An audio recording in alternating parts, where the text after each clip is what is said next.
Hello dear students, welcome back to the channel #StudyWithStart 2021। जैसे कि आप जानते हो हमने स्टार्ट किए हुए हैं हमारे BA से फिफ्थ सेम के maths. First is groups and rings and second is real analysis. So groups and rings के इस लेक्चर के अंदर आज हम कवर करने वाले हैं कुछ डेफिनेशंस को और उनसे रिलेटेड थ्योरम्स को। सिंपल रिंग, इनकी थ्योरम्स, प्रिंसिपल आइडल इसकी थ्योरम्स, प्रिंसिपल आइडल डोमेन ये और इसकी थ्योरम्स, प्रिंसिपल आइडल डोमेन ये और इसकी थ्योरम्स, यानी इन चारों डेफिनेशंस को करेंगे और इनसे रिलेटेड जितनी भी हमारी थ्योरम्स हैं वहाँ तक करेंगे। यानी यहाँ से स्टार्ट करके हम करेंगे यहाँ तक और जो मैक्सिमल आइडल है वो हम नेक्स्ट लेक्चर में डिस्कस करेंगे। सो इस 6.16 तक करेंगे। चलो जी स्टार्ट करते हैं। फर्स्ट ऑफ ऑल हमारे पास आती है सिंपल रिंग की डेफिनेशन। देखो, सिंपल रिंग यानी कोई रिंग है, उसको सिंपल कब बोलोगे? अगर उसके पास सिर्फ दो ही आइडल हैं, एक तो वो खुद रिंग आर और दूसरा है सिंगलटन जीरो सेट।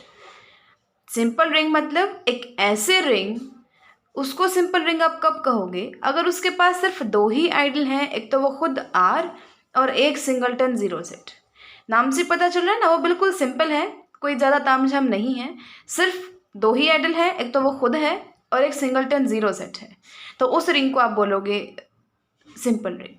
ठीक है, और वो रिंग जो है वो खुद जीरो सिंगलटन सेट के इक्वल नहीं होनी चाहिए, क्योंकि अगर ये इसके इक्वल हो गई तो आर और सिंगलटन जीरो ये भी तो एक ही बन जाएंगे ना। अगर ये जो आर रिंग है ये सिंगलटन जीरो ही है, तो आर भी तो सिंगलटन जीरो है और ये भी सिंगलटन जीरो, तो उस टाइम पे तो इसके पास हम ये कहेंगे ना एक ही आइडल है। तो इसलिए इसने कहा एक ऐसे रिंग जो सिंगलटन जीरो के इक्वल नहीं है उसको सिंपल रिंग आप तब कहोगे अगर इसके पास सिर्फ दो ही आइडल है, एक ये खुद है और एक हमारा सिंगलटन जीरो सेट। देखो, ये कहता है कि the division ring is a simple ring. जो डिवीजन रिंग होती है ना, हमेशा ही एक सिंपल रिंग होती है। अब डिवीजन रिंग आपको पता है, हमने की थी ना डिवीजन रिंग क्या होती है, और मैंने आपको उस टाइम कहा भी था कि सारे अपनी कॉपी में ये नोट कर लेना जो मैंने जैसे जैसे मैंने आपको लिखवाया हुआ है। सो आई होप आपने कर लिया होगा। सो डिवीजन रिंग क्या थी, यानी वो रिंग भी है, यानी रिंग की एट प्रॉपर्टीज़ को सेटिस्फाई करती है। उसमें एग्जिस्टेंस ऑफ मल्टीप्लिकेटिव आइडेंटिटी है और एग्जिस्टेंस ऑफ मल्टीप्लिकेटिव इनवर्स है। ये तीन चीज़ें जहाँ हैं उसको हम बोलते हैं डिवीजन रिंग। आपको ये प्रूव करना है कि ये जो डिवीजन रिंग होगी ना ये सिंपल रिंग होगी, यानी इसके पास सिर्फ दो ही आइडल होंगे, या तो ये खुद या फिर जो सिंगलटन जीरो सेट है वो। देखो, let R be a division ring that is, अब डिवीजन रिंग की इसमें थोड़ी सी डेफिनेशन देनी स्टार्ट की है कि एक ऐसे रिंग जिसके non zero elements form a group with respect to multiplication. अब ये इसने क्यों कहा? क्योंकि जो रिंग है, रिंग में 8 प्रॉपर्टीज होती है ना। एबेलियन ग्रुप होता है कंप्लीट एडिशन के रिस्पेक्ट में। दो प्रॉपर्टीज मल्टीप्लिकेशन की होती हैं, क्लोजर प्रॉपर्टी एंड एसोसिएटिविटी, और एट्थ प्रॉपर्टी होती है डिस्ट्रीब्यूटिविटी। सो इसने कहा कि कोई भी रिंग है वो अगर हम डिवीजन रिंग ले लेते हैं तो दो एक्स्ट्रा प्रॉपर्टीज उसके अंदर आ जाती हैं। हमने अभी देखा था एग्जिस्टेंस ऑफ मल्टीप्लिकेटिव आइडेंटिटी और एग्जिस्टेंस ऑफ मल्टीप्लिकेटिव इनवर्स। तो मल्टीप्लिकेशन के रिस्पेक्ट में डिवीजन रिंग के अंदर टोटल 4 प्रॉपर्टी हो गई ना, closure, associativity, existence of multiplicative identity and existence of multiplicative inverse. तो तभी ये कह रहा है कि ऐसे रिंग जो जिसके non zero elements group form कर देते हैं, क्योंकि ये 4 प्रॉपर्टीज जिस सेट ने सेटिस्फाई कर दी किसी ऑपरेशन के रिस्पेक्ट में, वो उस ऑपरेशन के रिस्पेक्ट में ग्रुप फॉर्म कर देता है ना।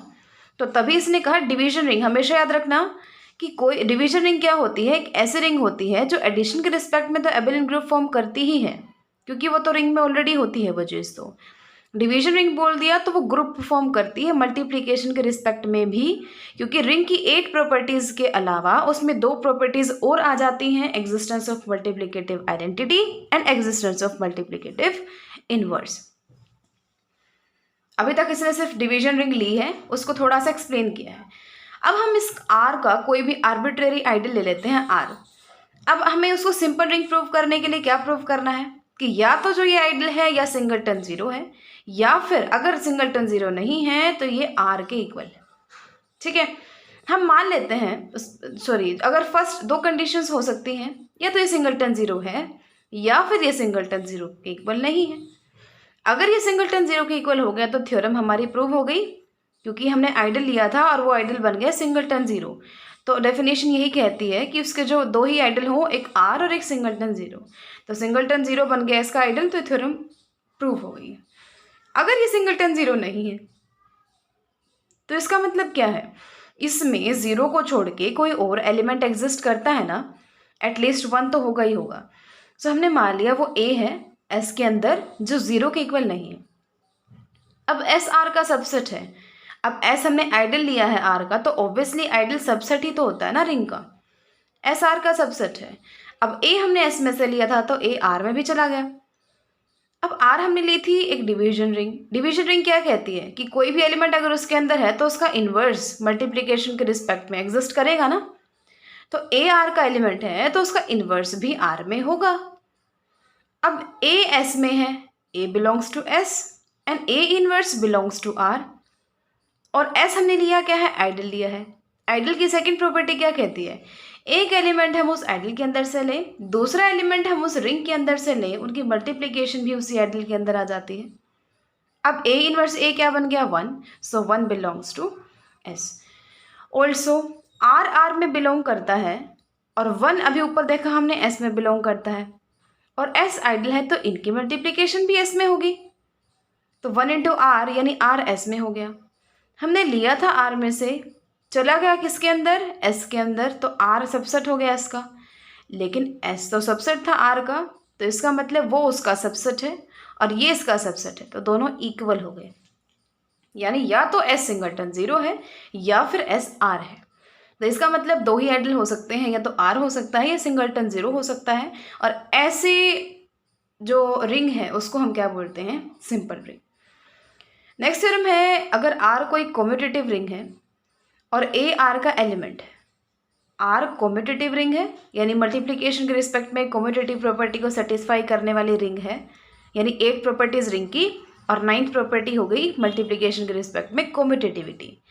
ए आपने आर का कोई एलिमेंट लिया है, आपको ये शो करना है कि आर ए ये जो सेट है ना ये आइडल फॉर्म करेगा। अब आइडल फॉर्म करेगा या नहीं करेगा मैंने आपको पहले ही बताया हुआ है। कैसे हम उस चीज़ को बताते हैं, पहले हम ये दिखाते हैं कि वो एम्प्टी तो बिल्कुल भी नहीं है, यानी उसमें कोई ना कोई एलिमेंट ज़रूर है। और उसके बाद मैंने आपको बताया हुआ है, आपने ये ज़रूर लिखना है कि जो ये सेट है ना जिसको हम आइडल प्रूव करना चाहते हैं वो सबसेट है आर का। अब ए भी आर का एलिमेंट है, आर भी आर का एलिमेंट है, तो इसका मतलब इनकी मल्टीप्लिकेशन भी आर का ही एलिमेंट होगी। तो आर ए आर का सबसेट है।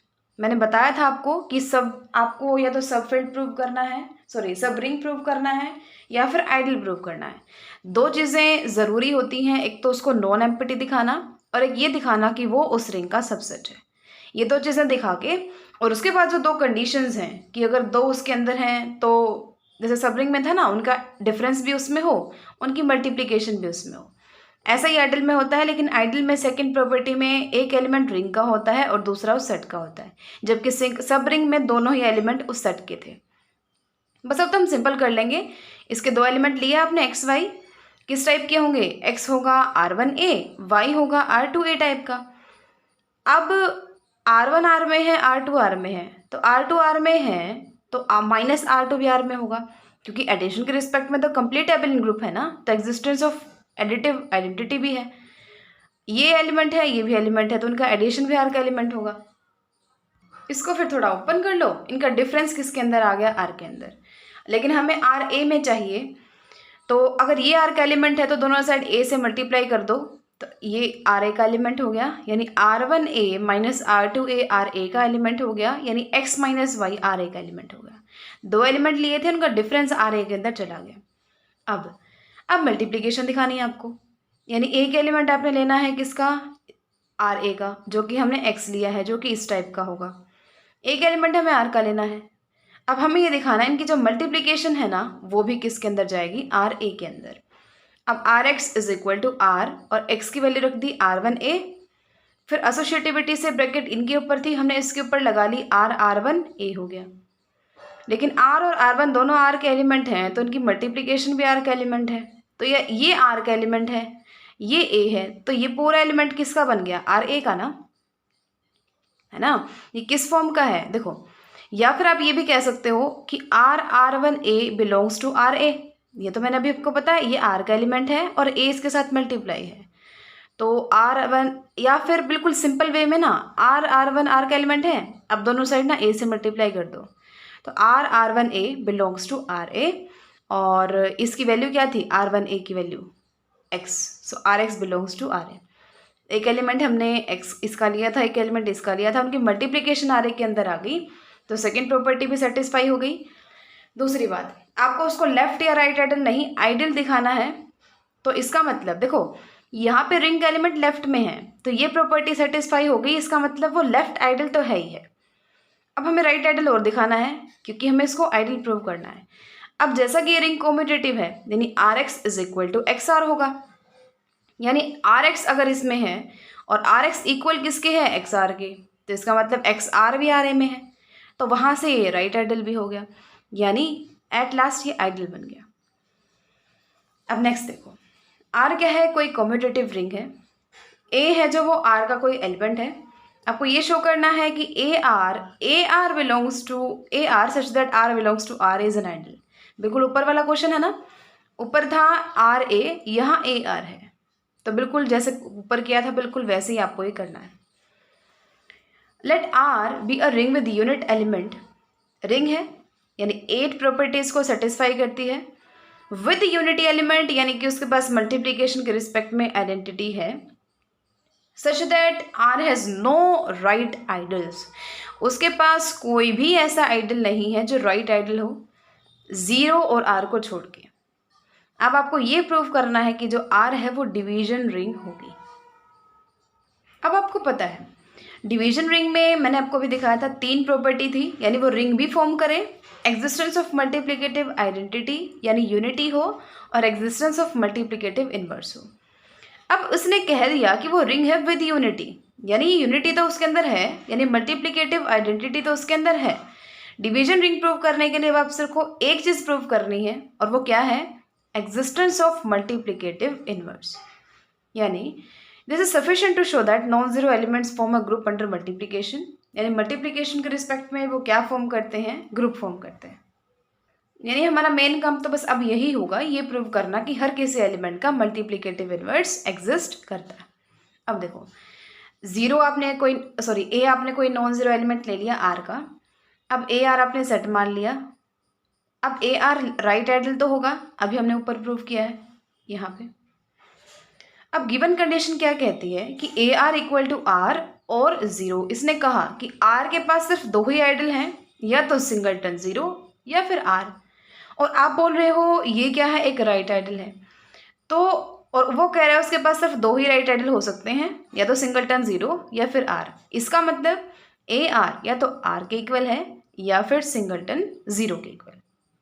बट लेकिन AR is not equal to singleton 0, क्यों, क्योंकि देखो 1 तो R के अंदर हमेशा होगा, और इसका मतलब A इंटू 1, दोनों साइड ना आप A से मल्टीप्लाई कर दो, 1 R के अंदर है तो A into 1 belongs to AR, यानी A एलिमेंट इसके अंदर ज़रूर होगा जो कि कैसा है, नॉन ज़ीरो है, तो इसका मतलब ये सिंगलटन 0 नहीं हो सकता है। जब इसके अंदर कोई नॉन ज़ीरो एलिमेंट बिलोंग कर रहा है तो ये सिंगलटन 0 के इक्वल कैसे हो सकता है, तो इसका मतलब ये सिंगलटन 0 के इक्वल नहीं है, ये R के इक्वल है।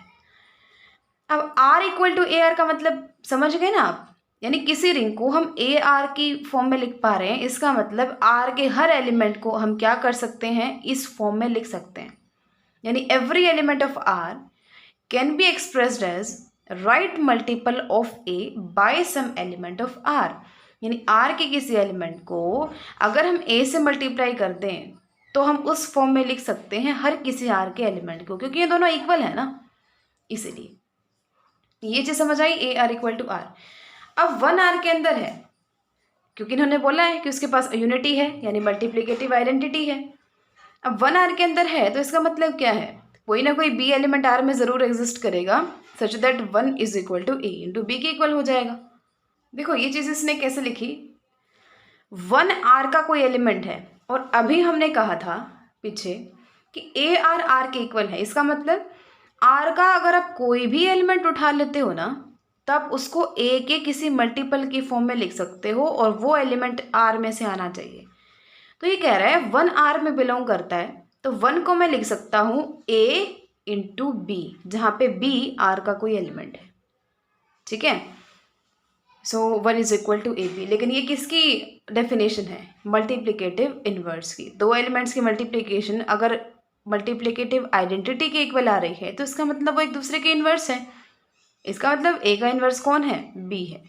तो every element, non zero element हमने लिया था, उसका क्या इन्वर्स, क्या एग्जिस्ट कर गया? इन्वर्स। जिसका मतलब ये क्या है? डिवीजन रिंग है। अब वैसे ही आपने लेफ्ट आइडल के लिए प्रूव करना है। ठीक है, राइट एनिहिलेटर, किसी भी एलिमेंट का राइट एनिहिलेटर का मतलब क्या है? देखो, राइट यानी, और एलिमेंट का यानी आप कोई एलिमेंट लोगे, रिंग का कोई एलिमेंट लोगे, आपको उसका राइट एनिहिलेटर बताना है। यानी आपको उस ए के लिए आर के ऐसे एलिमेंट्स इकट्ठे करने हैं कि ए इंटू आर करो और वो 0 के इक्वल आ जाए। आर रिंग है, ए आर का कोई एलिमेंट है, तो ए का राइट एनिहिलेटर का मतलब क्या है? आर के वो सारे element such that A into R, इनकी मल्टीप्लाई अगर हम करें वो 0 के इक्वल आ जाए। राइट एनिहिलेटर है, इसका मतलब जो रिंग का एलिमेंट है ना आर, वो राइट में होगा। ऐसे ही लेफ्ट एनिहिलेटर हो मतलब वो सारे R belongs to R such that R A 0 के इक्वल आ जाए। तो ये जो सेट बनेगा ना, ऐसे ऐसे जितने भी एलिमेंट्स आएंगे उनका हमने सेट बनाया, वो कहलाएगा उस ए एलिमेंट का लेफ्ट एनिहिलेटर। अब बात आती है किसी सेट के राइट एनिहिलेटर और लेफ्ट एनिहिलेटर की। अब जैसे वहां पे एलिमेंट लिया था, यहाँ पे सेट ले लो। यानी ऐसे ऐसे एलिमेंट्स आपने सारे इकट्ठे करने हैं आर के, कि उनको आप इस सेट के किसी भी एलिमेंट के साथ मल्टीप्लाई कर लो, ए इंटू आर कर लो, वो 0 ही आए।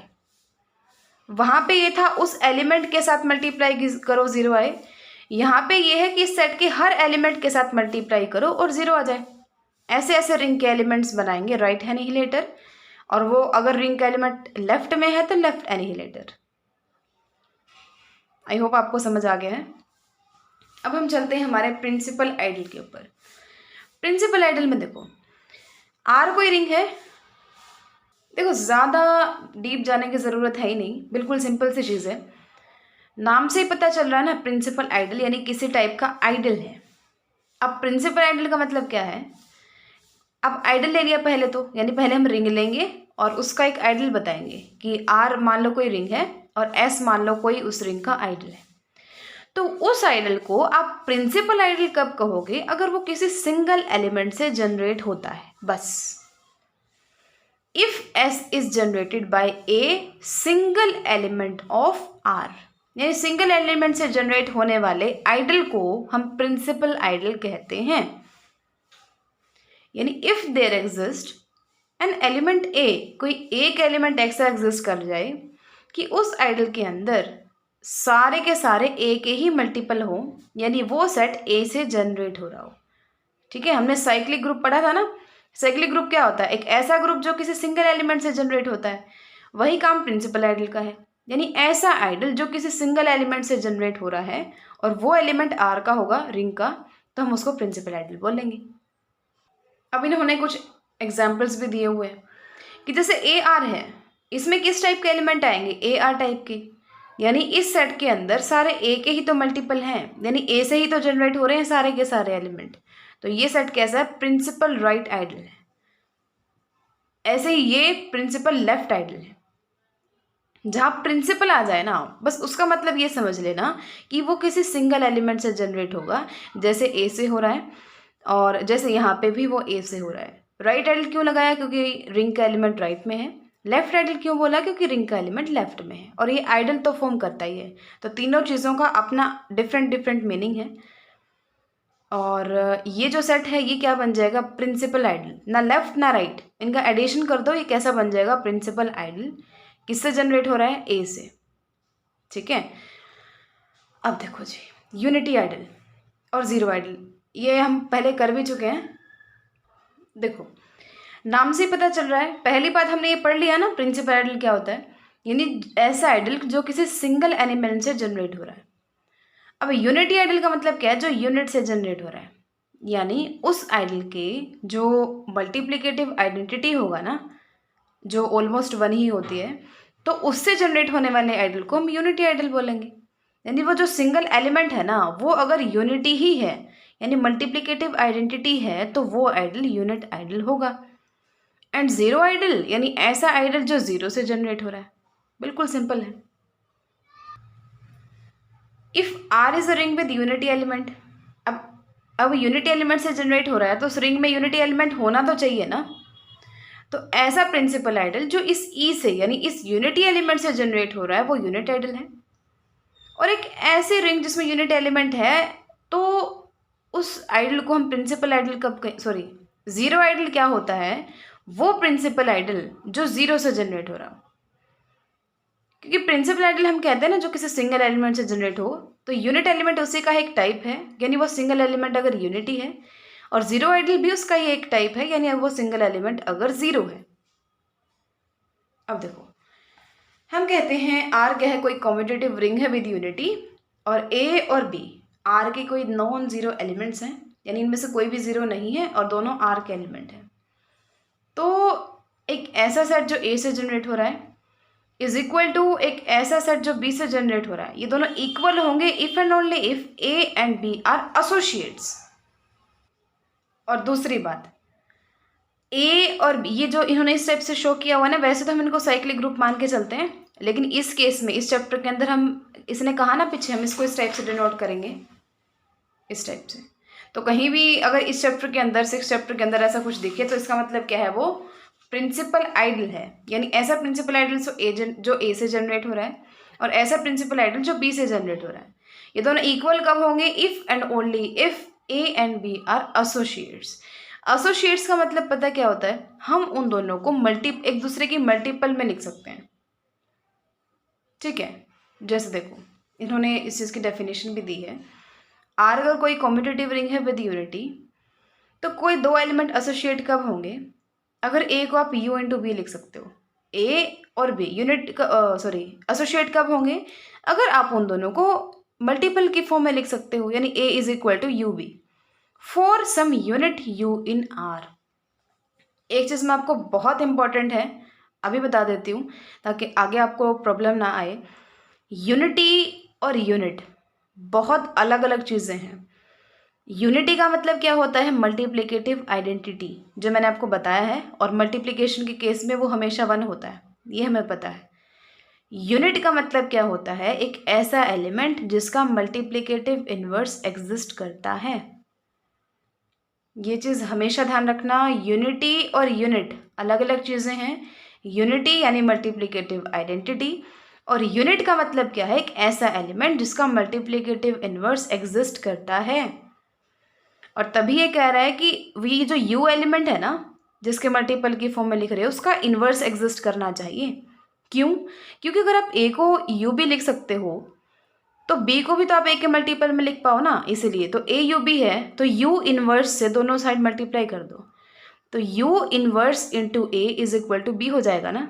यानी बी को भी आप ए के मल्टीपल की फॉर्म में लिख सकते हो, ए को भी आप बी के मल्टीपल की फॉर्म में लिख सकते हो, लेकिन वो तभी पॉसिबल है अगर इसका इन्वर्स एग्जिस्ट करता है, या फिर आप कह सकते हो कि ये यूनिट है। ठीक है, इस कभी भी मिस्टेक मत करना, यूनिटी यानी मल्टीप्लिकेटिव आइडेंटिटी, और यूनिट का मतलब क्या है, एक ऐसा एलिमेंट जिसका मल्टीप्लिकेशन के रिस्पेक्ट में इन्वर्स एग्जिस्ट करता है। तो दो एलिमेंट्स एसोसिएट कब होंगे, अगर आप ए को यू बी की फॉर्म में लिख सकते हो, जहाँ पे यू जो है वो यूनिट एलिमेंट है। देखो हमने क्या कहा कि ये कॉम्यूटेटिव रिंग है विद यूनिटी, इसने दिया है, और ए और बी हमने दो एलिमेंट्स मान लिए। पहले ना हमने इन दोनों की डेफिनेशन लिख ली कि एज प्रिंसिपल आइडल जो ए से जनरेट हो रहा है कैसे होते हैं, ए एम टाइप के होते हैं जहाँ एम जेड में से है, और बी जो है वो बी एम टाइप के होते हैं जहाँ पे एम जेड में से है। ठीक है ना, इसका मतलब क्या है, ये ए के मल्टीपल है ना सारे, बी का मतलब क्या है, ये सारे मल्टीपल है ना जेड के। अब देखो पहले हम ये मान के चलते हैं दोनों इक्वल हैं, हम ये प्रूव करेंगे कि A and B are associates, फिर हम ये मान के चलेंगे कि वो एसोसिएट्स हैं, और हम ये प्रूव करेंगे कि ये दोनों इक्वल। अगर ये दोनों इक्वल हैं तो ये सेट इसका सबसेट होगा, ये आइडल इसका सबसेट होगा, और ये आइडल इसका सबसेट होगा। अब ए से जनरेट होने वाला आइडल बी का सबसेट है, तो इस आइडल में कहीं ना कहीं ए एलिमेंट भी तो है ना, क्योंकि ए एलिमेंट भी तो खुद ए से ही जनरेट हो रहा है, ए इंटू वन करके। तो इसका मतलब ए इसमें बिलोंग करता है, क्योंकि ए इसमें तो होगा ही होगा, और ये आप बता रहे हो इसका सबसेट है, तो ए इसमें बिलोंग कर गया। ऐसे ही बी इसमें बिलोंग कर गया, यानी ए एक ऐसे सेट में बिलोंग करता है जो बी से जनरेट हो रहा है, यानी ए को आप बी के किसी मल्टीपल की फॉर्म में लिख सकते हो, ऐसे बी को आप ए के किसी मल्टीपल की फॉर्म में लिख सकते हो। अब ए को आप बी यू लिख सकते हो, इसका मतलब बी ए को डिवाइड करता है, जैसे 6 है, 6 को अगर आप 3 इंटू 2 लिख सकते हो, तो इसका मतलब क्या है, 3 6 को डिवाइड करता है। ऐसे ही ए बी को डिवाइड करेगा। अब बी ए को डिवाइड करता है, ए बी को डिवाइड करता है, इसका मतलब वही चीज़ हो गई कि हम इनको एक दूसरे की मल्टीपल की फॉर्म में लिख सकते हैं, जहाँ पे यू क्या होगा, यूनिट होगा इन आर। ठीक है, तो इसका मतलब भी एसोसिएट्स हैं। ये दोनों चीज़ें आ जाए ना, ए बी ए को डिवाइड करता है और ए बी को डिवाइड करता है, तो वो एसोसिएट हो जाते हैं। ये चीज़ भी मतलब उससे आगे आपको कुछ करने की ज़रूरत नहीं है। उसके बाद हम मानते हैं कि वो एसोसिएट है, यानी ए बी को डिवाइड करता है, बी ए को डिवाइड करता है। अब बिल्कुल उल्टा चलना है, यानी बी को आप ए के मल्टीपल की फॉर्म में लिख सकते हो, ए को बी के मल्टीपल की फॉर्म में लिख सकते हो, फिर बी ए में इसमें बिलोंग कर जाएगा, ए इसमें बिलोंग कर जाएगा, फिर ये सेट इसका सबसेट हो जाएगा, ये सेट इसका सबसेट हो जाएगा, ये दोनों इक्वल हो जाएंगे। बिल्कुल उल्टा चलना है, तो हेंस द थ्योरम। नेक्स्ट देखो, principal ideal ring and principal ideal domain. अब इसके पीछे प्रिंसिपल आइडल और रिंग, यानी इन तीनों का मतलब हमें पता है। रिंग का हमें मतलब पता है, उसमें 8 प्रॉपर्टी सेटिस्फाई होती हैं। आइडल का मतलब हमें पता है, यानी रिंग से हम सब रिंग बनाते हैं और सब रिंग से हम आइडल बनाते हैं। आइडल में 2 प्रॉपर्टीज़ होती हैं, फर्स्ट कि 2 एलिमेंट उसके अंदर हैं तो उनका डिफरेंस भी उसके अंदर जाए, और दूसरी प्रॉपर्टी क्या होती है कि एक हमने रिंग का एलिमेंट ले लिया, एक हमने इस आइडल का एलिमेंट ले लिया, उनकी मल्टीप्लिकेशन भी अगर उसके अंदर जा रही है तो लेफ्ट आइडल और राइट आइडल बनते हैं, और एक ऐसा सेट जो लेफ्ट और राइट आइडल दोनों है तो वो आइडल बन जाता है। और प्रिंसिपल आगे लगा दिया, इसका मतलब वो आइडल किसी सिंगल एलिमेंट से जनरेट हो रहा है। ठीक है, अब इसका मतलब क्या है, प्रिंसिपल आइडल हमें पता है, लेकिन प्रिंसिपल आइडल रिंग का मतलब क्या है, यानी एक ऐसी रिंग जिसका हर आइडल प्रिंसिपल आइडल हो। ठीक है, प्रिंसिपल आइडल रिंग का मतलब क्या है, एक ऐसी कॉम्पिटिटिव रिंग विद यूनिटी जिसके हर आइडल एक प्रिंसिपल आइडल हो, यानी हर आइडल किसी सिंगल एलिमेंट से जनरेट होता हो। ऐसे ही प्रिंसिपल आइडल डोमेन है। आइडल डोमेन, डोमेन मतलब इंटीग्रल डोमेन, ऐसा इंटीग्रल डोमेन विद यूनिटी कि उसका हर आइडल प्रिंसिपल आइडल हो। बिल्कुल इजी है। ऐसे रिंग जिसका हर आइडल प्रिंसिपल आइडल हो, ऐसे इंटीग्रल डोमेन जिसका हर आइडल प्रिंसिपल आइडल हो। और ये कॉम्पिटिटिव रिंग विद यूनिटी है, यानी competitive property with respect to multiplication और एग्जिस्टेंस ऑफ मल्टीप्लिकेटिव आइडेंटिटी भी है, और इसमें इंटीग्रल डोमेन विद यूनिटी है। ठीक है, क्योंकि कॉम्पिटिटिविटी होती है ना इसमें पहले ही इंटीग्रल डोमेन के अंदर। अब देखो, अब 5-6 थ्योरम्स हैं इसकी, वो और कर लेते हैं, इनकी थ्योरम्स हैं। मैक्सिमल आइडल फिर नेक्स्ट में करेंगे। फर्स्ट थ्योरम है कि अगर आर कोई कॉम्पिटिटिव रिंग है विद यूनिटी, ठीक है, तो कोई ऐसा set is a principal ideal of R which is generated by A, यानी ये जो सेट है ना, ये प्रिंसिपल आइडल होगा आर का जो कि ए से जनरेट हो रहा है। अब आपको इसको प्रिंसिपल आइडल प्रूव करना है, इसका मतलब पहले आइडल प्रूव करना पड़ेगा और फिर उसको प्रिंसिपल आइडल प्रूव करना पड़ेगा। जैसे हम नॉर्मल सब ग्रुप प्रूव करते थे किसी भी सेट को, तो पहले हम उसको सब ग्रुप प्रूव करते थे और फिर उसे नॉर्मल सब ग्रुप प्रूव करते थे। वही यहाँ पे है, प्रिंसिपल आइडल प्रूव करने के लिए पहले उसको आइडल प्रूव करेंगे कि वो आइडल है, फिर बताएंगे कि वो प्रिंसिपल आइडल है, यानी सिंगल एलिमेंट से जनरेट होता है। अब ये आइडल है, आइडल फॉर्म करता है, ये हम सीख चुके हैं 6.62 में। आज हमने की थे ना ये थ्योरम, सेकंड थ्योरम, यहाँ तक। अब ये आइडल तो हो जाएगी, हमें ये प्रूव करना है कि वो प्रिंसिपल आइडल है, यानी किसी सिंगल एलिमेंट ए से जनरेट हो रही है। अब देखो, 1 आर का एलिमेंट है तो आप दोनों साइड ए से मल्टीप्लाई कर दो, 1 इंटू ए किस में बिलोंग कर जाएगा, आर इंटू ए में। 1 आर में है तो 1 इंटू ए आर ए में है, 1 इंटू ए यानी ए एलिमेंट आर ए में होगा। ठीक है, हमें ये दिखाना है कि ये जो है ये ए से जनरेट हो रहा है, यानी इसमें सारे के सारे एलिमेंट ए के मल्टीपल हैं। पहले हमने ये दिखा दिया कि ए तो इसके अंदर है ही है। अब देखो, टी हमने ना इसका कोई भी आइडल उठा लिया आर रिंग का। अब टी आर का कोई आइडल है और ए टी का एलिमेंट है, तो इसकी दोनों साइड आप आर से मल्टीप्लाई कर दो। एक मिनट, इसको ये छोड़ दो एक बार। टी आइडल है आर का और ए टी का एलिमेंट ले लिया। अब आर ए टाइप के एलिमेंट होंगे ना आर ए के अंदर, और ये जो स्मॉल आर है ये किसका एलिमेंट होगा? कैपिटल आर का। अब टी हमने ऊपर कहा था आर का आइडल है, तो आइडल की सेकंड प्रॉपर्टी क्या कहती है कि एक एलिमेंट हमने टी से लिया, एक एलिमेंट हमने आर से लिया, उनकी मल्टीप्लिकेशन टी के अंदर ही जाएगी। इसका मतलब हमने लिया था ये एलिमेंट आर ए में से, चला गया है टी के अंदर, तो आर ए टी का सबसेट हो गया। देखो बिल्कुल ध्यान से समझना, ए हमने टी का एक एलिमेंट लिया था और आर ए टी के अंदर चला गया। हमने एक एलिमेंट लिया और इस ए के मल्टीपल्स जो हैं सारे के सारे, रिंग के किसी भी एलिमेंट के साथ कर लो, ये जो ए के मल्टीपल है ना ये किस में जा रहे हैं? टी के अंदर जा रहे हैं।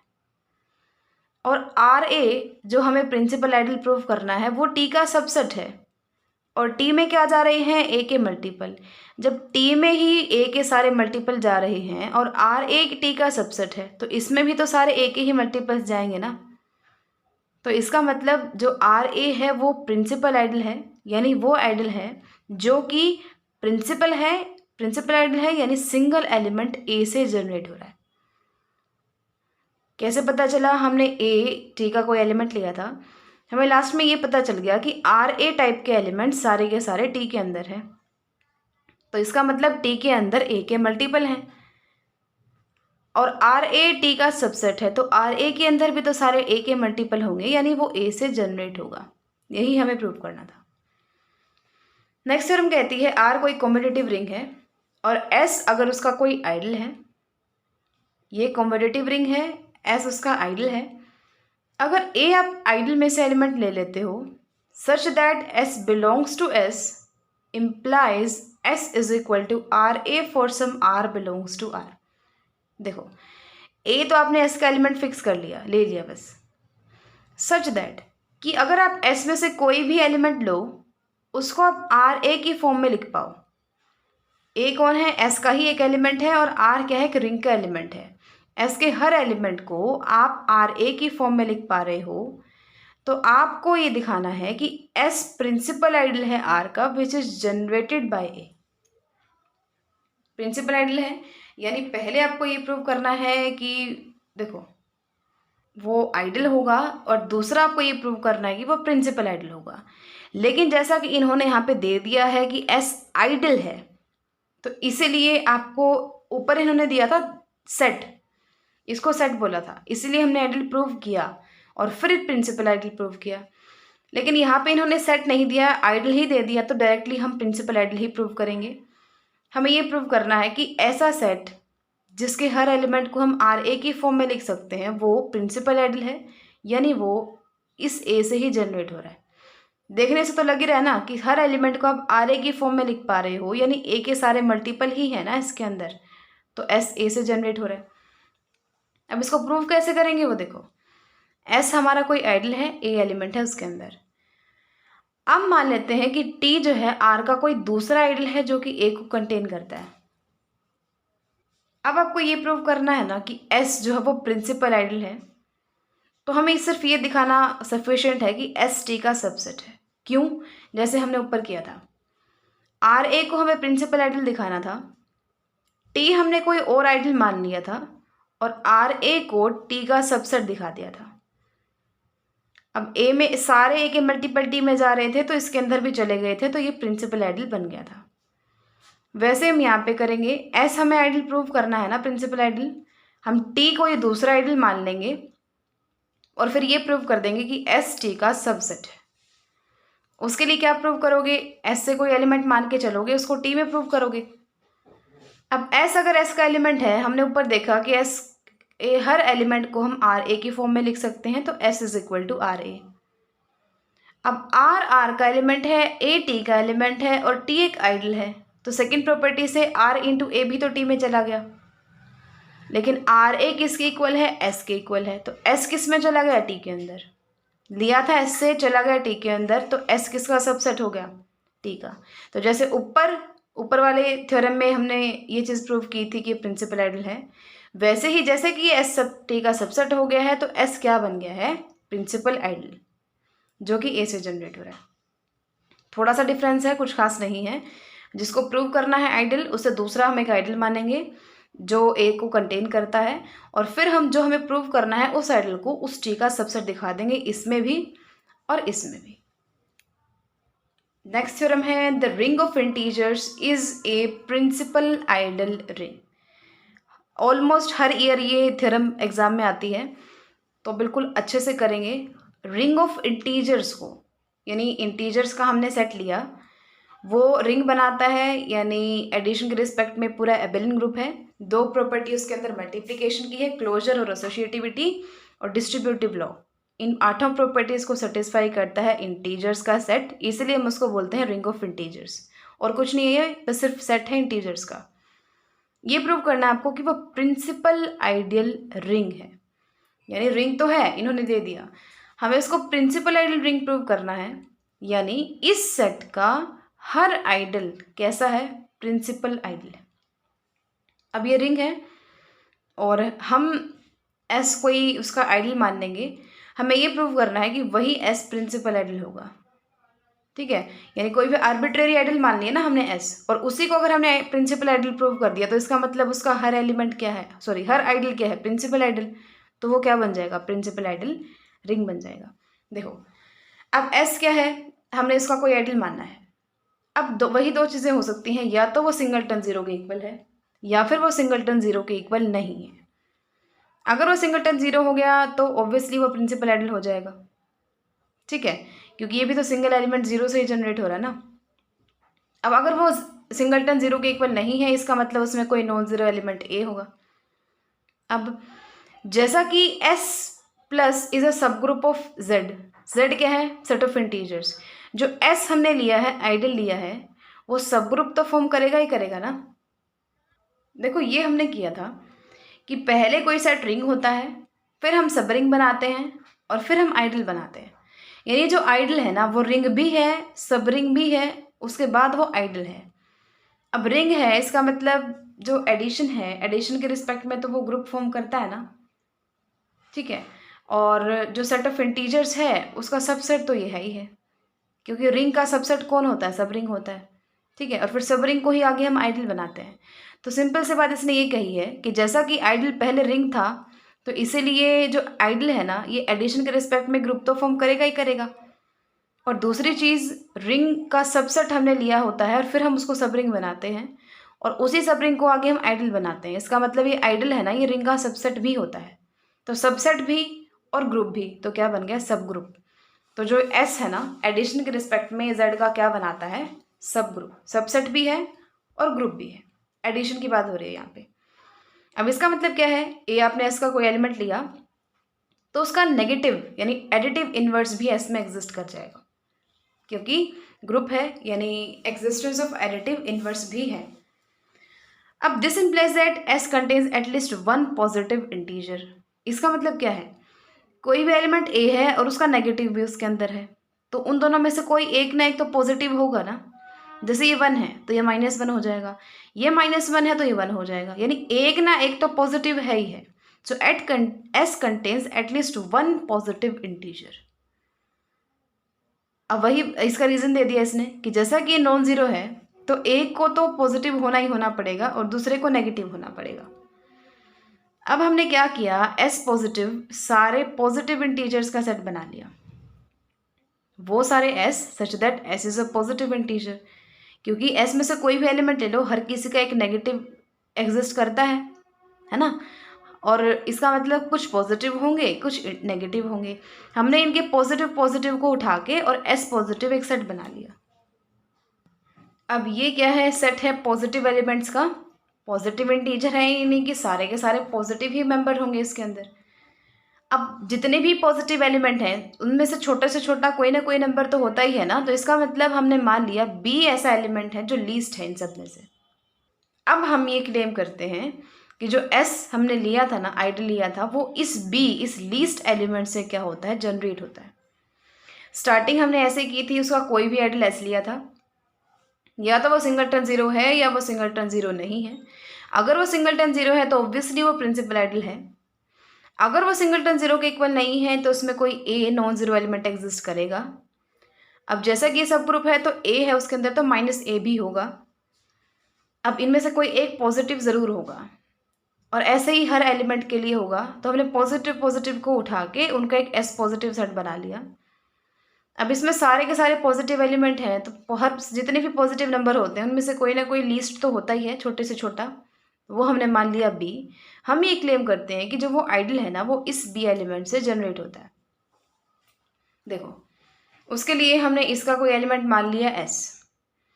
अब किसी भी नंबर को किसी भी नंबर से डिवाइड करते हैं तो हम डिवीजन एल्गोरिथम लगाते हैं ना वहाँ पे, कि जब किसी भी नंबर को किसी भी नंबर बी से डिवाइड करोगे तो कोई ना कोई क्वोशंट आएगा, कोई ना कोई रिमाइंडर आएगा, और ये रिमाइंडर ज़ीरो और जिससे हम डिवाइड कर रहे हैं उनके बीच में ही होगा। उसके इक्वल नहीं हो सकता, क्योंकि अगर वो उसके इक्वल हो गया होता तो रिमाइंडर ज़ीरो आता। ज़ीरो और बी के बीच में होगा।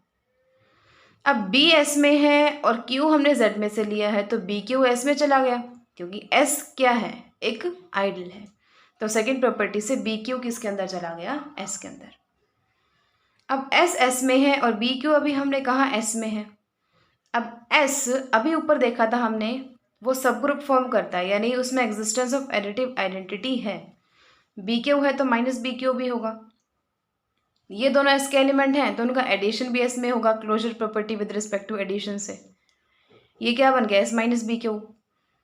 एस माइनस बी क्यू क्या है, आर, यानी आर किसके अंदर चला गया, एस के अंदर। अब देखो, लेकिन जो ज़ीरो और बी के बीच में है ना R, and B is the least positive integer belonging to S. R इसका कोई भी एलिमेंट है, और अभी हमने ऊपर कहा था कि इस सेट का लीस्ट छोटे से छोटा एलिमेंट जो है वो कौन है, बी है। और आप कह रहे हो कि बी से कोई छोटा एलिमेंट आर एग्जिस्ट कर रहा है एस में, और ऊपर कहा कि बी छोटे से छोटा एलिमेंट है इसका। तो दो ही चीज़ें हो सकती हैं, या तो ये आर ज़ीरो है, ज़ीरो ही होगा ना, क्योंकि तो और सोच के देखो, हमने कहा बी जो है वो लीस्ट पॉजिटिव इंटीजर है which is belonging to S. छोटे से छोटा पॉजिटिव इंटीजर बी ही है, और आप बोल रहे हो कि बी से कोई छोटा एलिमेंट है जो कि एस के अंदर है। इसका मतलब आर पॉजिटिव इंटीजर है ही नहीं, ये ज़ीरो है। क्योंकि अगर ये पॉजिटिव होता तो इसका मतलब बी तो लीस्ट पॉजिटिव इंटीजर रहता ही नहीं जो एस में है, वो तो आर बन जाता। लेकिन ऊपर हमने माना बी लीस्ट है, तो इसका मतलब आर लीस्ट पॉजिटिव इंटीजर नहीं है, वो ज़ीरो है। क्योंकि ज़ीरो पॉजिटिव के अंदर नहीं आता है, पॉजिटिव अलग है, नेगेटिव अलग है, और ज़ीरो अलग होता है। तो इसका मतलब आर ज़ीरो है। आर ज़ीरो है, इसमें पुट कर दो, तो एस क्या हो गया, बी क्यू। ठीक है, एस हमने उसका कोई भी एलिमेंट लिया था, वो बी के मल्टीपल के फॉर्म में लिखा गया। ठीक है, तो इसका मतलब जो एस है ना, वो बी क्यू टाइप के उसमें एलिमेंट आएंगे सारे, जहाँ क्यू जेड में से है। यानी सिंपल सी बात है, एस जो है वो बी से जनरेट हो रहा है, क्योंकि हमने कोई भी एलिमेंट लिया था उसका, वो बी क्यू की फॉर्म में लिखा गया, यानी बी के मल्टीपल की फॉर्म में लिखा गया, तो एस बी से जनरेट होता है। अब ऐसे जो सिंगल एलिमेंट से जनरेट होने वाला आइडल क्या होता है, प्रिंसिपल आइडल। हमने एस उसका आइडल लिया था, उसी को प्रिंसिपल आइडल प्रूव कर दिया। इसका मतलब इसका हर आइडल क्या है, प्रिंसिपल आइडल है। तो इसका मतलब जो सेट रिंग ऑफ इंटीजर्स है वो कैसी है, प्रिंसिपल आइडल रिंग है। देखो, अब इसने कहा अबव थ्योरम को हम ऐसे भी लिख सकते हैं कि ring of integers is a principal ideal domain. ये ऐसे भी आ सकती है, क्योंकि जो ये रिंग ऑफ इंटीजर्स है ना, ये रिंग तो फॉर्म करता है, जो इंटीग्रल डोमेन भी तो फॉर्म करता है ना। और इंटीग्रल डोमेन है, उसको अगर ऐसा आ जाए तो भी आपने क्या करना है, वहाँ पे हमने उसको रिंग माना था, यहाँ पे इंटीग्रल डोमेन मान लेना। फिर उसको प्रिंसिपल आइडल प्रूव करने के लिए तो सब वही करना है जो हमने पिछली थ्योरम में किया है। देखो, a field has no proper ideal. कोई भी फील्ड है, उसके प्रॉपर आइडल नहीं हो सकते। प्रॉपर मतलब इम्प्रॉपर आइडल ही होंगे, या तो वो खुद होगा या सिंगलटन ज़ीरो होगा। बस दो ही आइडल हो सकते हैं, या तो वो खुद या फिर सिंगलटन ज़ीरो। एफ आपने कोई फील्ड लिया, एस आपने उसका कोई आर्बिट्ररी आइडल उठा लिया। अब या वही बात है, या तो सिंगलटन ज़ीरो होगा या फिर सिंगलटन ज़ीरो नहीं होगा। अगर एस सिंगलटन ज़ीरो है तो हम कुछ प्रूव करने की ज़रूरत ही नहीं है, क्योंकि हमें यही दिखाना था कि उसका आइडल या तो सिंगलटन ज़ीरो होगा या फिर वो खुद होगा। लेकिन वो सिंगलटन ज़ीरो के इक्वल आ गया, प्रूव हो गया। अगर वो सिंगलटन ज़ीरो नहीं है तो अब हमें क्या प्रूव करना है, एस क्या है, एफ के इक्वल है। अब देखो, अब ये सिंगलटन ज़ीरो नहीं है तो वही बात है, इसका कोई नॉन ज़ीरो एलिमेंट इसके अंदर एग्जिस्ट करेगा, एस के अंदर, और एस जो है वो एफ का सबसेट है। तो इसका मतलब ए एस में था तो ए एफ में भी चला गया। ए एफ में है और एफ फील्ड है तो ए इनवर्स भी एफ में होगा। ए एस का एलिमेंट है, ए इनवर्स फील्ड का एलिमेंट ले लिया, तो एस आइडल है। इसका मतलब क्या है, एक तो उसका एलिमेंट और एक उस फील्ड का एलिमेंट, उनकी मल्टीप्लिकेशन भी तो एस में जाएगी। ठीक है, क्योंकि फील्ड है, फील्ड होने से पहले वो क्या है, एक रिंग है ना। और कोई भी आइडल में हम क्या कहते हैं, एक एलिमेंट रिंग का और एक एलिमेंट उसका, वो उनकी मल्टीप्लिकेशन भी उसी के अंदर जाएगी। इसका मतलब वन एस में चला गया। अब एक्स आपने एफ में से कोई एलिमेंट ले लिया, अभी यहाँ तक तो हमने सिर्फ यही दिखाया है कि एस के अंदर वन है। एक्स आपने एफ का कोई एलिमेंट ले लिया तो देखो, वन एस के अंदर है, एक्स एफ के अंदर है और एस आइडल है, तो इनकी मल्टीप्लिकेशन किस में चलेगी, एस में। और वन इंटू एक्स क्या होता है, एक्स होता है। लिया था हमने एक्स एलिमेंट एफ से, चला गया ये एस के अंदर, इसका मतलब एफ किसका सबसेट हो गया, एस का। लेकिन एस तो ऑब्वियसली एफ का सबसेट है, क्योंकि एस आइडल है ना एफ का, तो छोटा होगा ऑब्वियसली या फिर इक्वल होगा। ये इसका सबसेट है, ये इसका सबसेट है, तो दोनों क्या हो गए, इक्वल। यानी या तो उसका आइडल सिंगलटन ज़ीरो है, और अगर सिंगलटन ज़ीरो नहीं है तो सिर्फ और सिर्फ एक ही केस बचता है, वो खुद है। तो इसका मतलब इसके पास प्रॉपर आइडल तो है ही नहीं, दो ही हैं इम्प्रॉपर आइडल हैं, या तो वो खुद या फिर सिंगलटन ज़ीरो। ये वैसे भी बहुत इंपॉर्टेंट है, कोई भी फील्ड है उसके पास प्रॉपर आइडल हो ही नहीं सकते। लास्ट की दो थ्योरम्स बची हैं। Every field is a principal ideal ring, कोई भी फील्ड है वो प्रिंसिपल आइडल रिंग होगा। देखो, कोई भी फील्ड है वो रिंग तो होगा ही होगा, क्योंकि पहले हम रिंग बनाते हैं और फिर जाके वो फील्ड बनता है। रिंग में 8 प्रॉपर्टीज़ होती हैं, फील्ड में 11 प्रॉपर्टीज़ होती हैं। तो जिस 11 प्रॉपर्टीज़ को सेटिस्फाई करने वाला 8 को तो करेगा ही करेगा ना, 3 एक्स्ट्रा है बस इसके अंदर, तो वो रिंग तो है। अब हमें ये प्रूव करना है कि वो प्रिंसिपल आइडल रिंग है, यानी उसका हर आइडल क्या है, एक प्रिंसिपल आइडल है। देखो, एफ कोई फील्ड मान लिया आपने।